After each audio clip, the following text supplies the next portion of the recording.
Baiklah, yang pertama ada kedudukan lembaga perwakilan.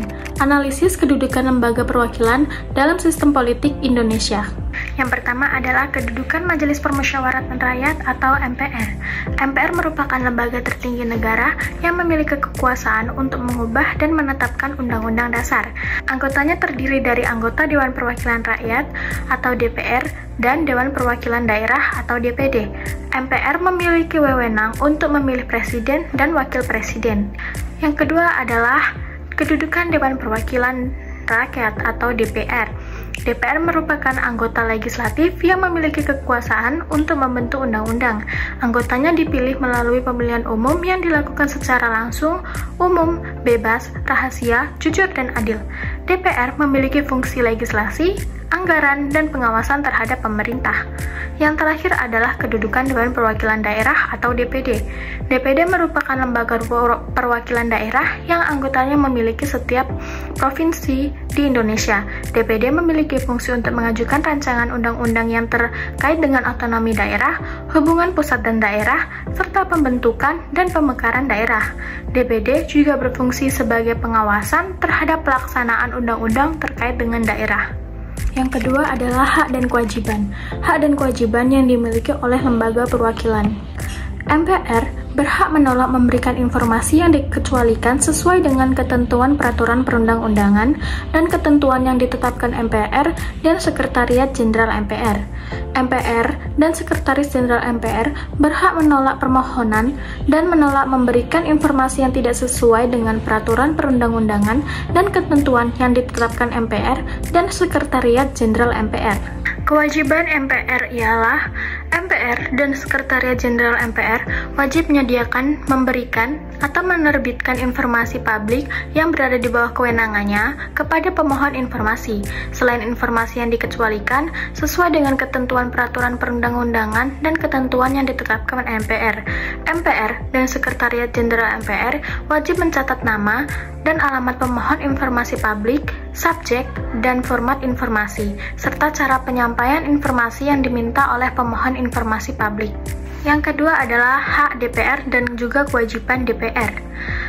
Hak anggota DPR terdiri dari mengajukan usul-usul rancangan perundang-undangan, mengajukan pertanyaan, menyampaikan usul dan pendapat, memilih dan dipilih, membela diri, imunitas, protokoler, keuangan dan administratif, pengawasan, dan mengusulkan atau memperjuangkan program pembangunan dapil.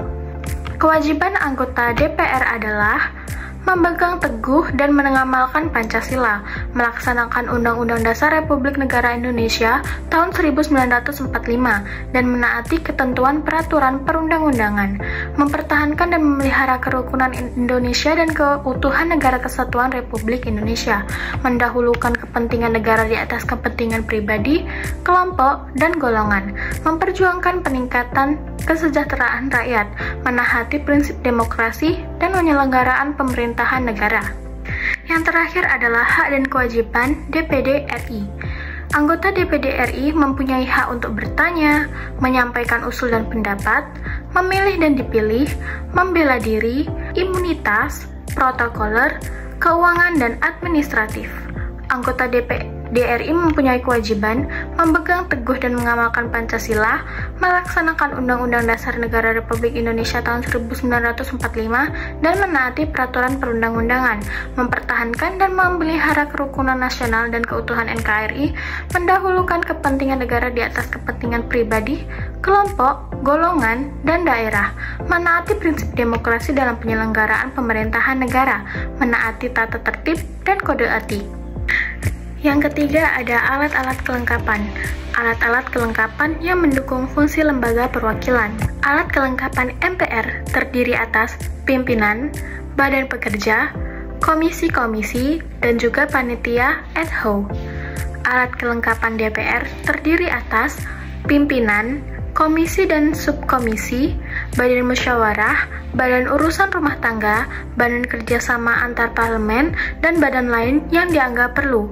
Yang terakhir adalah panitia-panitia. Alat kelengkapan DPD berupa pimpinan, komisi-komisi, dan juga panitia-panitia.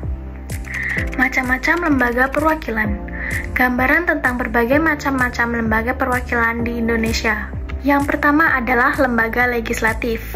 Struktur lembaga perwakilan rakyat atau legislatif secara umum terdiri dari dua model, yaitu lembaga perwakilan rakyat satu kamar dan juga lembaga perwakilan rakyat dua kamar. Dalam ketatanegaraan Indonesia, lembaga legislatif dipresentasikan pada tiga lembaga negara, yaitu MPR, DPR, dan juga DPD.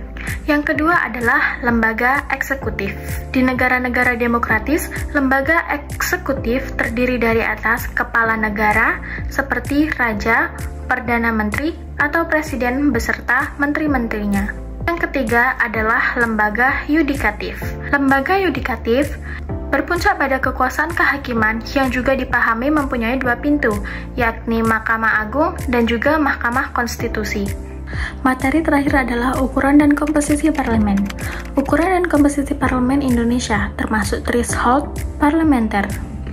Parliamentary threshold atau ambang batas parlementer merupakan konsep yang penting dalam sistem pemilihan umum yang berbasis proporsional.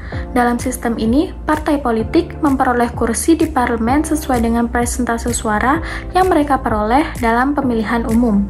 Namun, untuk mencegah terlalu banyaknya partai politik kecil yang masuk ke dalam parlemen dan mempersulit proses legislatif, seringkali diterapkan ambang batas yang harus dicapai oleh sebuah partai politik untuk memperoleh kursi di parlemen.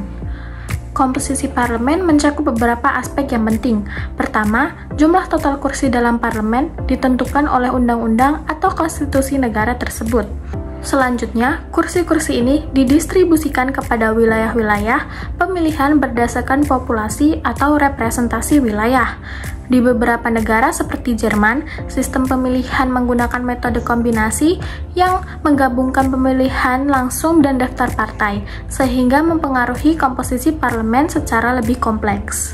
Selain itu, proporsi kursi yang diberikan kepada setiap partai politik ditentukan berdasarkan persentase suara yang mereka peroleh dalam pemilihan umum.